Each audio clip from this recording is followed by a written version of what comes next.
There are places where sound feels forbidden, places where even your own breathing feels too loud. The desert at night is one of them. When the sun finally collapses beneath the horizon, the world does not grow dark all at once. Instead, it drains, slowly, like color bleeding from fabric. The heat lingers. The sand still remembers the day. Above you, the stars burn with an ancient indifferent clarity, watching in silence as they always have. You walk alone, no caravan bells, no fire behind you, no fire ahead. Just your footsteps, sinking into sand that looks the same in every direction. And the wind, soft at first, then whispering, then gone again, as if it never meant to be heard. This is the moment every traveler is warned about. Not when the desert is loud, not when danger announces itself, but when everything goes quiet. They say that in the deep desert, silence is never empty. It is listening. At first, you think the sound is the wind again, a trick of pressure, a shift in the dunes. But then it comes back, clearer this time. A voice. It does not shout. It does not threaten. It speaks your name. You stop walking. The voice comes from behind you, somewhere just beyond the reach of sight. You do not turn. Every story you were ever told presses itself into your chest at once, heavy as stone. Never turn around, never answer, never follow. Because the thing that calls to you out here does not need to chase. The voice sounds familiar, too familiar, like someone you once trusted, like someone who knows you. It asks a simple question. Where are you going? Why are you alone? Don't you see the fire? And then you notice it. A glow on the horizon, a small, flickering light, impossibly steady in a place where nothing stays still. Not a star, not the moon, a fire, warm, human, safe. Your mouth is dry, your legs ache. Every instinct that ever kept you alive whispers the same lie. Go toward the light. But the older instinct, the one passed down in fragments and warnings and half-remembered prayers, screams louder. Because in the desert, fires do not appear by accident, and voices do not call your name unless they already know it. They say the creature that lives out here does not hunt with claws or teeth. It hunts with questions, with kindness, with the promise that you are not alone. It can look like a woman standing by the road. It can look like an injured traveler. It can look like help. And if you follow it, if you answer, if you step off the path even once, you will never be found. Not your body, not your bones, not even your shadow. Long before it became a monster in stories and games, before it was given fangs and hunger and a taste for the dead, it was something far worse. It was a whisper in the dark, a shape at the edge of sight, a presence that waited patiently in the spaces between roads, between certainty, between people. This is the Ghoul, and to understand it, you must first understand the desert, not as a place, but as a test. A vast, merciless mirror that shows you exactly how alone you really are. Because the Ghoul does not come for crowds. It comes for the moment you realize no one is watching. And it is already closer than you think. Ask 10 people what a Ghoul is, and you will hear 10 different answers. A monster, a demon, an undead thing that feeds on the dead, a mutant, a cursed human, a creature with claws and hunger and glowing eyes. Popular culture has given the Ghoul 1,000 faces, but certainty has never been one of them. Even now, the word itself feels unstable, like something that refuses to stay still in the mouth. It evokes fear, but not clarity, shape, but not definition. And that confusion is not accidental. The Ghoul has always been a creature of contradiction. Long before it appeared in video games or horror films, before it stalked ruins in fantasy worlds or crawled from graves in modern imagination, the Ghoul already existed as a problem, one that scholars, storytellers, and theologians could not agree on. Its name comes from Arabic, al-Ghoul, ghoul, a word that does not describe what something is, but what it does: to seize, to overpower, to destroy. Even in its earliest usage, the Ghoul was not a neatly defined being. It was not cataloged like an animal or bound like a demon. It existed at the edges of understanding, mentioned in warnings rather than explanations, invoked in stories meant to teach caution rather than knowledge.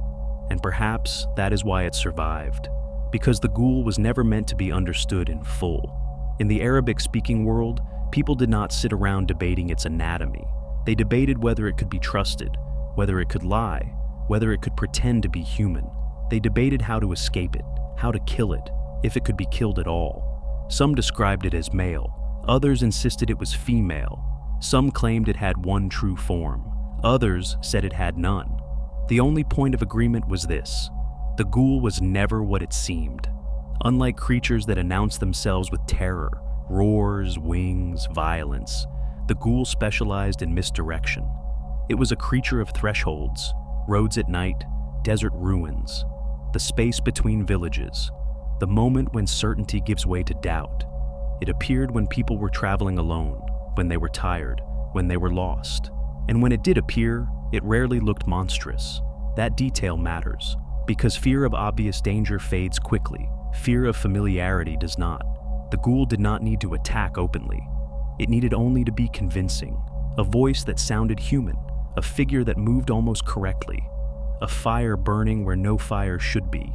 And yet, for all this, the ghoul was never simply folklore's villain. It was also an explanation. When caravans vanished, when bones were found far from any road, when travelers were last seen walking toward nothing at all, the ghoul gave shape to disappearance. But here is where the story becomes stranger. Because despite its presence in countless tales, despite its deep roots in oral tradition, the ghoul occupies an uneasy position in religious and philosophical thought. It is spoken of often, but rarely with authority. Warned against, but seldom defined. It lingers in the margins, and that raises a dangerous question. If the ghoul has no single form, if it resists classification, if even those who believed in it could not agree on what it was, then perhaps the ghoul was never meant to be a creature at all. Perhaps it was something closer to a condition, a corruption, a crossing of a line, a thing that happens when something that should remain hidden decides to walk openly among humans. To understand that, we must go back further, back before books, before doctrine, before certainty, back to a time when the desert itself was the greatest terror anyone knew. Before empires, before scripture, before theology gave names to the unseen, there was the desert, and the desert did not forgive. In pre-Islamic Arabia, the land itself was an adversary. Vast stretches of sand and stone stretched beyond the horizon, broken only by ruins older than memory and roads carved by repetition rather than design. To travel was to gamble with your life. To travel alone was to announce that you were already halfway to death. The desert did not kill quickly. It erased. Water vanished. Landmarks shifted. Distances lied. And when someone disappeared, there was rarely an answer. No witnesses, no tracks that lasted more than a day. No certainty that the missing had died at all. They had simply gone. It is in this environment that the ghoul took shape, not as a fantasy, but as a necessity. A way to explain why people did not return, why bodies were found where no bodies should be, why someone could walk confidently into the night and never be seen again. The ghoul belonged to the empty places. It was said to dwell among ruins, collapsed temples, abandoned settlements, the skeletal remains of civilizations that had already failed their tests against the land. These were places where history had thinned, where the boundary between what was alive and what was gone no longer felt secure. But above all, the ghoul haunted the roads, not the busy ones, not the paths marked by caravans and noise and movement. It waited on the lesser trails, the shortcuts, the stretches where the traveler could walk for hours without seeing another soul, places where a single mistake could turn into a slow death. And the ghoul knew this. Stories describe it not as a creature of rage, but of patience. It did not rush, it did not chase, it observed. It watched for the right moment. The moment when the traveler was exhausted, thirsty, unsure of direction. Then it would appear. Often it took the shape of a woman. This detail appears again and again in the oldest accounts, not as a coincidence, but as strategy. A lone woman in the desert was itself an anomaly, something that demanded attention, concern, curiosity, sympathy. She might ask for help, she might offer guidance, she might simply walk alongside you, speaking softly, asking where you were headed. And if you followed her, even for a short distance, you were no longer walking the same road. The ghoul's danger was not violence, it was misdirection. It led travelers away from known paths, away from water, away from landmarks. It guided them deeper into the wasteland until exhaustion finished what deception began. This is why so many stories emphasize the same warning. The ghoul does not force you. You choose to follow. In this sense, the ghoul reflects the desert itself. Both are indifferent. Both are lethal only when underestimated. Both allow you to make choices that feel reasonable until they are irreversible. Pre-Islamic Arabs understood this intimately. They did not imagine the desert as empty. They imagined it as inhabited, populated by forces that did not belong to humans but could still interact with them. The ghoul was one of those forces. It was not the only one. The desert was believed to be filled with unseen beings, spirits, entities, presences that lived parallel lives just beyond perception. But the ghoul was distinct. Where others avoided humans or merely frightened them, the ghoul interfered. It inserted itself into human movement, human decisions, human vulnerability. And when something interferes with survival often enough, it becomes feared. Yet even then, there was uncertainty. Some said the ghoul could be killed. Others said it could not. Some claimed it died like any other creature. Others insisted it only pretended to. But all agreed on one thing. If you ever suspected you were walking with a ghoul, you were already in danger, because the ghoul did not reveal itself immediately. It waited. And when it finally did, it was never by accident. There is a story told in fragments, never the same way twice, but always with the same ending. A man walks alone at night. He has reasons for traveling by himself, reasons that seem reasonable at the time. The caravan moved too slowly. The village was closer than it appeared. The road was familiar. He had walked it before. The desert does not care about reasons. The moon is high when he sees her. She stands just off the path, where the sand meets stone, wrapped in dark cloth that moves strangely in the wind. She does not call out at first. She simply watches him approach, her face turned slightly away, as if unsure whether she should speak. A woman alone in the desert is impossible, and yet, there she is. When she finally does speak, her voice is calm, human, tired. She asks if he has water. The traveler hesitates. Every story he has ever heard presses against his thoughts, but none of them feel real in this moment. She looks ordinary, fragile even. The desert is dangerous, yes, but cruelty is still a choice. He offers her his water. She smiles. That is the first mistake. They walk together for a time. She thanks him. She asks where he is going. Her questions are small, almost polite. Nothing that raises alarm, nothing that feels wrong. The path begins to change. At first, he tells himself it is the light. The moon plays tricks in the desert. Distances warp, shadows lie. But the landmarks he expected to see do not appear. The familiar bend in the road never comes. When he stops walking, she stops too. When he turns to face her fully, the desert seems to hold its breath. Her face is still human, almost. But her eyes reflect the moon in a way that eyes should not. Too brightly, too sharply. And when she tilts her head, it does not tilt quite right. He steps back. She steps forward. "Where are you going?" she asks again. This time, he does not answer. They say this is the moment that matters. Some stories claim that if you refuse to speak, the ghoul loses power. Others say silence only delays what comes next. No one agrees, because no one who made the wrong choice returned to explain it. The woman sighs, and then her head turns. Not away, not to the side. It rotates completely around, smoothly, impossibly, until her face is backward and forward at the same time. The traveler draws his blade. The ghoul does not rush him. It watches, waiting to see if he remembers what he was taught. Because there is a rule. One blow. Strike once, and only once. The sword flashes in the moonlight, cutting between her shoulder and neck. The body collapses into the sand, unnatural limbs folding in on themselves, like something that was never meant to stand upright. For a moment, there is only silence.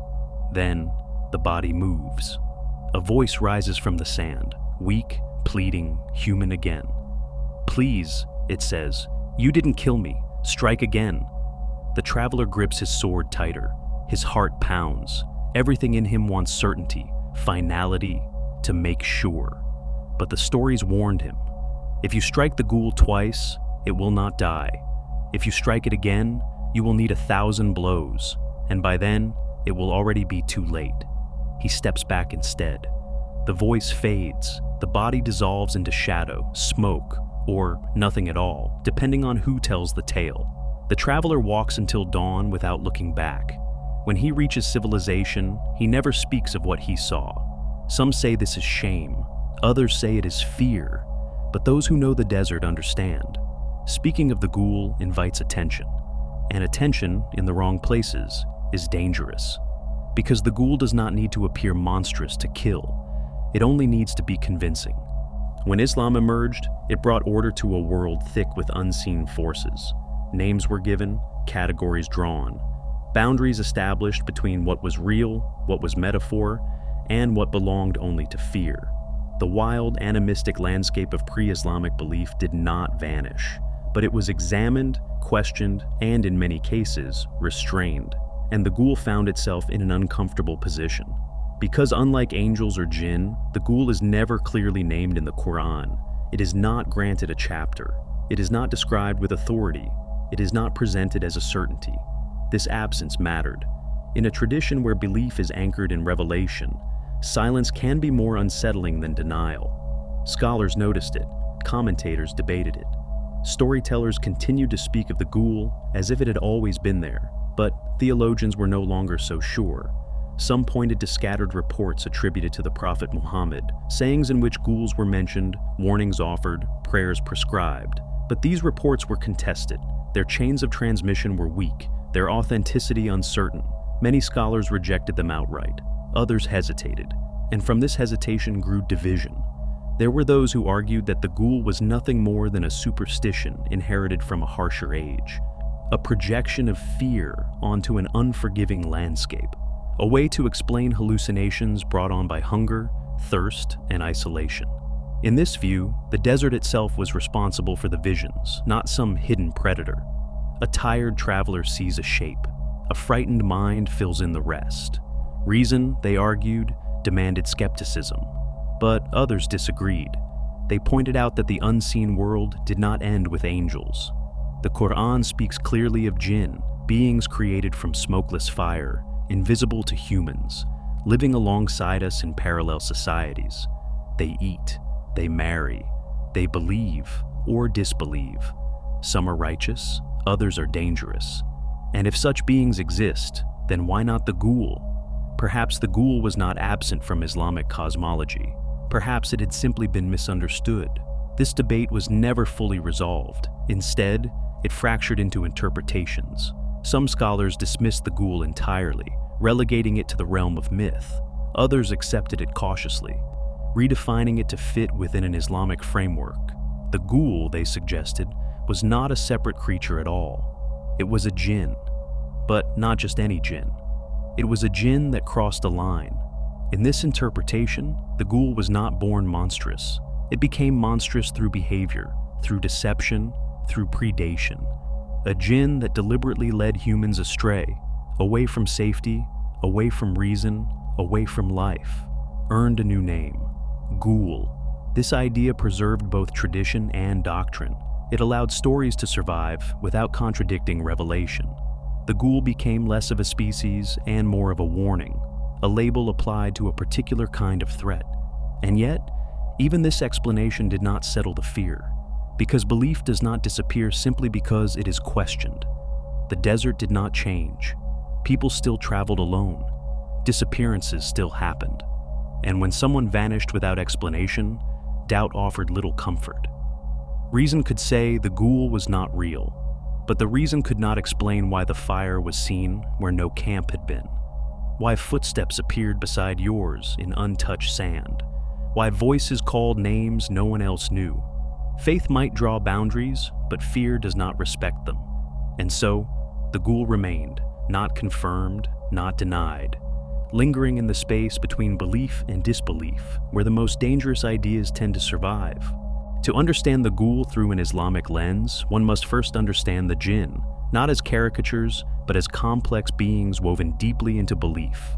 Jinn are not demons in the Christian sense. They are not fallen angels, nor are they embodiments of pure evil. They are creatures of choice. Like humans, they can believe or deny, help or harm, build or destroy. They inhabit the same world, but move through it differently, largely unseen, shaped by smokeless fire rather than clay. They form communities. They have hierarchies. They experience desire, anger, loyalty, and envy. Most importantly, they have free will. This is why the idea of the ghoul as a type of jinn made sense to many scholars. It preserved moral structure. The ghoul was not a random horror. It was a consequence. A jinn that chooses to deceive humans. A jinn that interferes with human survival. A jinn that delights in misdirection rather than coexistence. Such a being was no longer just a jinn. It was a ghoul. This reframing explains the ghoul's most consistent traits. Shapeshifting, for example, is widely attributed to jinn. The ability to appear as animals, humans, or shadows fits comfortably within their mythological framework. The ghoul's talent for imitation, looking almost human, sounding almost right, becomes less monstrous and more intentional. It chooses deception because deception works. Fire also follows this logic. Jinn are associated with flame, heat, and light. The mysterious fires seen in the desert, the ones travelers are warned never to approach, become not random phenomena, but tools, lures, signals meant to draw attention, curiosity, hope, and then there is isolation. Jinn are said to prefer places where humans are absent or vulnerable, ruins, deserts, crossroads. The ghoul's territory aligns perfectly with this pattern. It does not invade cities. It does not attack crowds. It waits where people are most exposed. In this interpretation, the ghoul is not defined by appearance, gender, or hunger. It is defined by behavior. A jinn that misleads travelers becomes a ghoul. A jinn that harasses humans becomes something worse. A jinn that kills through deception forfeits neutrality. This also explains the ghoul's inconsistency across stories. Some describe it as female, others as male, some are animal-like, others are eerily human. If the ghoul is not a species but a role, then form is irrelevant. What matters is intent, and intent is harder to see than claws. Yet this explanation raises an unsettling implication. If a ghoul is simply a jinn that chooses to become one, then there is no single ghoul. There are many, and worse, there could always be more. Any unseen being with free will could, in theory, cross that same line. The ghoul becomes not a relic of the past, but a recurring possibility, a pattern rather than a monster. And patterns do not die, they repeat, which is why stories emphasize rules, not because rules guarantee safety, but because they create the illusion of control. Do not follow the fire, do not answer the voice, strike only once, recite prayers, stay with others. These are not weapons, they are boundaries. And boundaries exist because something wants to cross them. The ghoul is what happens when something succeeds. There is another story, older, quieter, and somehow more unsettling than the others. It does not begin with fear, it begins with kindness. A man walks through the desert at dusk, returning home before night can fully settle. The road is familiar, the distance is manageable, he is not alone in his thoughts, and that makes him careless. That is when he sees the animal. A ram stands just off the path, white against the darkening sand. It does not flee when he approaches. It does not struggle. It simply watches him, calm and unmoving, as if waiting to be claimed. The man assumes it has wandered from a nearby herd. Lost animals are not uncommon. Bringing it home feels practical, almost responsible. Meat is valuable. Livestock is survival. He lifts the ram and tucks it under his arm. At first, it was light. They walked together toward the village, the man whistling softly, already thinking about the explanations he will give when he arrives. But after a short distance, something feels wrong. The weight shifts. The ram grows heavier, not suddenly, not dramatically. Slowly, so slowly that he doubts himself. Fatigue, he tells himself. A long day, the desert playing tricks again. But the weight keeps increasing. With every step, his arm aches more. His shoulder burns. The animal's body presses unnaturally against his side, dense in a way flesh should not be. By the time the village lights appear, his breathing is strained, his pace uneven. He lowers the ram to the ground, and then he looks at it. What stares back is not an animal. Its eyes are wrong, too aware, too knowing. Its limbs twist at impossible angles. Its mouth stretches wider than any creature's should, revealing teeth that were never meant for grazing. The man stumbles backward. His neighbors gather, confused, alarmed. They ask him what he has brought with him, what kind of thing this is. He answers with a single word: Ghoul. Later, they will give him a name, the one who carried evil under his arm, a name that follows him for the rest of his life, a reminder that danger does not always announce itself as danger. This story endures because it touches something deeply human. The fear is not that the ghoul attacked him. The fear is that he helped it. He carried it willingly, protected it, brought it closer to home. The ghoul in this tale does not lure with beauty or fire or voices in the dark. It waits to be chosen, to be mistaken for something harmless, something useful, and only when it is too late does its true weight reveal itself. This is perhaps the most disturbing aspect of the ghoul myth. It suggests that not all threats are external. Some are invited, some are embraced. Some walk beside us unnoticed until the burden becomes unbearable. Once again, the rule appears. The ghoul can be killed, but only if you recognize it in time. One strike, one moment of clarity, no hesitation. Those who fail to act quickly enough do not survive to tell their version of the story. And so, the warning persists, not as superstition, but as metaphor. Be careful what you carry. Be careful what you excuse. Be careful what you bring home simply because it did not resist. Because not everything that feels light at first will remain so. There are few stories more unsettling than the ones where the monster does not arrive from outside. It is already inside the house. Sid Noman did not meet Amina in the desert. He did not follow her fire. He did not hear her voice calling from the dark. He married her. At first, there was nothing strange about their life together. Amina was quiet, attentive, beautiful in a way that did not demand attention.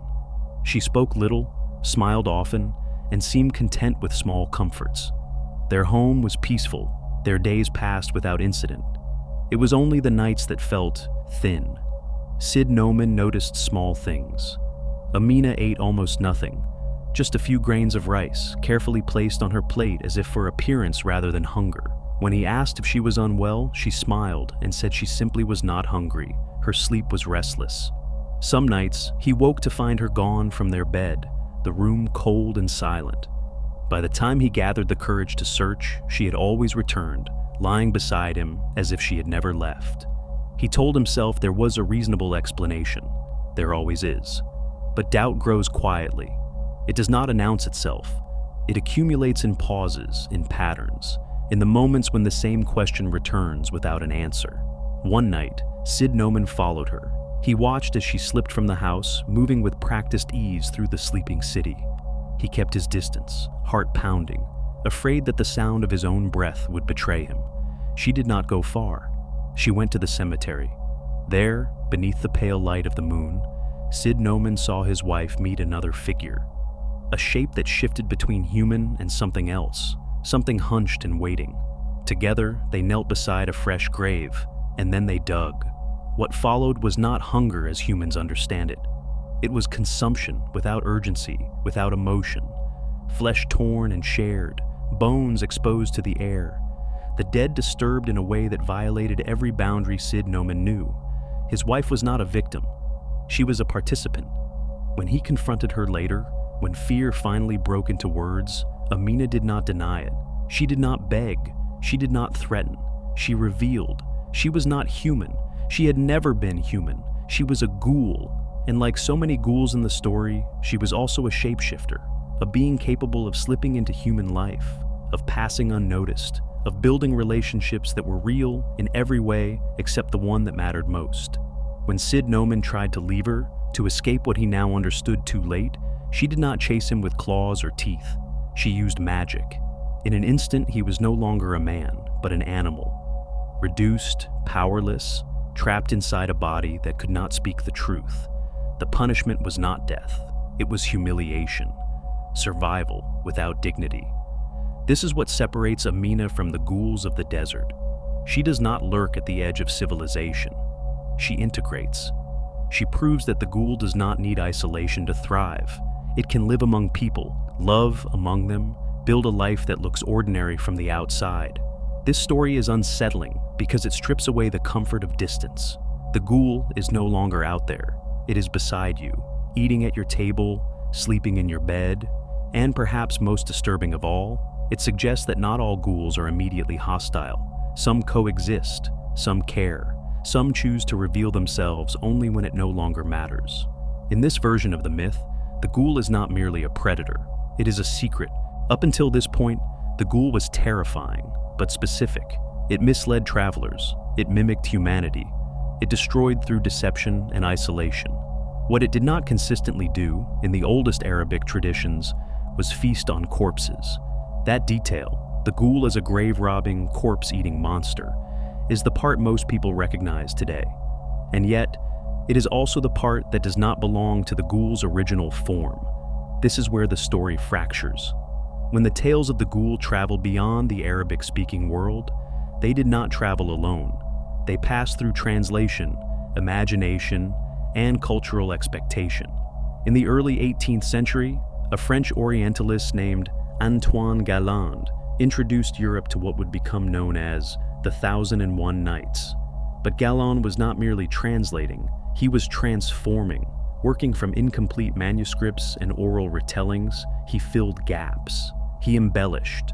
He adjusted stories to resonate with European audiences already steeped in their own folklore, vampires, revenants, and creatures that fed on the dead. And so, the ghoul changed. In Galland's version of the tale of Sid Noman and Amina, the ghoul no longer merely deceives or shapeshifts. She consumes corpses, she haunts graveyards, she violates the dead as well as the living. This detail spread rapidly. Europe embraced it. The ghoul became associated not with roads and deserts, but with cemeteries and decay. It shifted from a predator of the lost to a monster of the grave. The setting changed, the symbolism changed, and with it, the nature of the fear. This new ghoul was no longer about isolation. It was about corruption. The dead should remain untouched. The grave should be final. Anything that feeds on what lies beyond life violates a universal taboo. The European ghoul inherited the hunger of the vampire and the revulsion of the cannibal. Over time, this version eclipsed the older one until the two were nearly indistinguishable. But the cost of this transformation was subtle. The original ghoul was frightening because it exploited human weakness, loneliness, trust, exhaustion. It did not need to be grotesque. Its horror was psychological. The newer ghoul was monstrous in a more obvious way, and obvious monsters are easier to dismiss. By turning the ghoul into a creature of the grave, something essential was lost. The sense that the ghoul could be mistaken for help, that it could walk beside you without revealing itself, that it could exist in the spaces where reason still feels safe. The ghoul became visible, and visibility is the enemy of true fear. Yet folklore does not erase what came before. It layers, it accumulates. The older ghoul did not disappear. It retreated beneath the surface, still alive in regional stories, in warnings whispered rather than written. Because somewhere, beyond the reach of translation and reinterpretation, the desert remained unchanged. And the ghoul that waits there does not care how it is remembered. Not all ghouls belong to the desert. Some wait where the land meets water, where reflection replaces certainty, and the surface of the world becomes a mirror that lies. In Morocco, her name is Aisha Kandisha. She is not a relic of ancient ruins or forgotten roads. She is woven into living memory, into warnings still spoken quietly in homes near rivers, canals, and the sea. Children grow up hearing her name not as mythology, but as caution. Aisha Kandisha appears as a young woman of striking beauty. Her face is human, expressive, inviting. Her voice is soft. Her presence feels deliberate, as if she has chosen to be seen rather than stumbled upon. She is said to linger near water, places already charged with symbolism. Water sustains life, cleanses, reflects, and conceals. It marks boundaries between safety and danger, between land and unknown depth. Men encounter her at dusk or night, when light blurs edges and desire speaks louder than reason. She smiles, she engages, she invites, and many follow. What reveals her true nature comes too late. Her feet are wrong. Sometimes they are cloven like a goat's, sometimes twisted like a camel's, sometimes reversed, facing backward while she walks forward. This detail repeats across stories because it offers a final chance at recognition, a last warning that something fundamental has been misunderstood. Those who notice in time may escape. Those who do not are never seen again.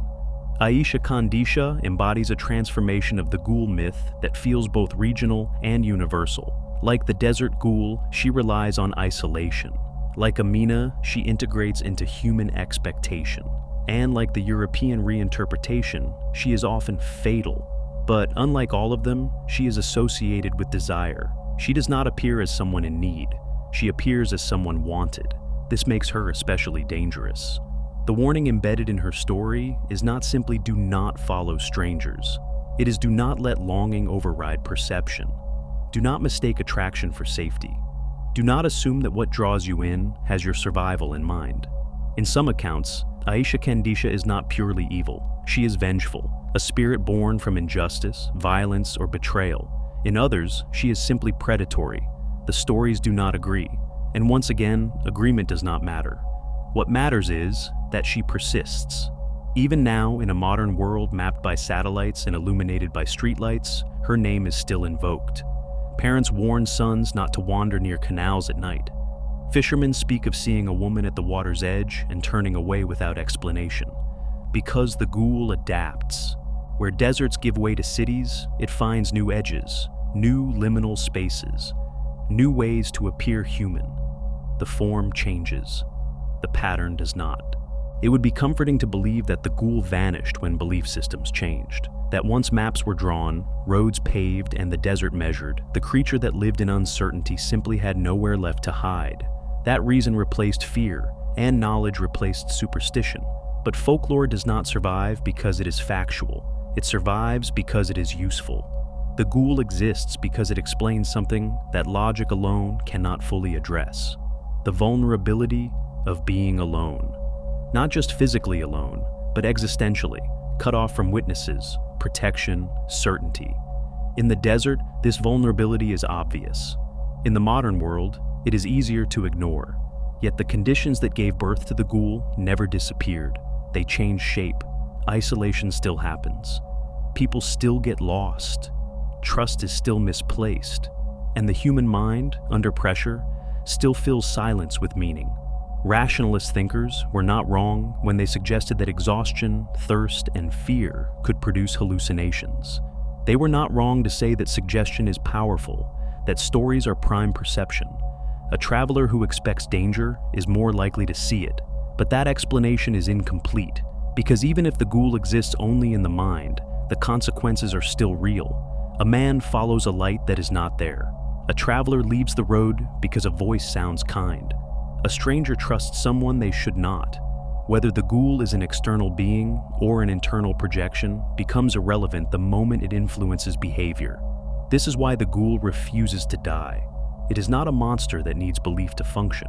It is a narrative that activates under specific conditions: fatigue, isolation, desire, fear. Remove those conditions and the Ghoul fades. Restore them and it returns. In this sense, the Ghoul is closer to a psychological threshold than a creature, a warning encoded as a story, a survival mechanism disguised as myth. Do not travel alone, do not trust appearances, do not follow what feels too easy.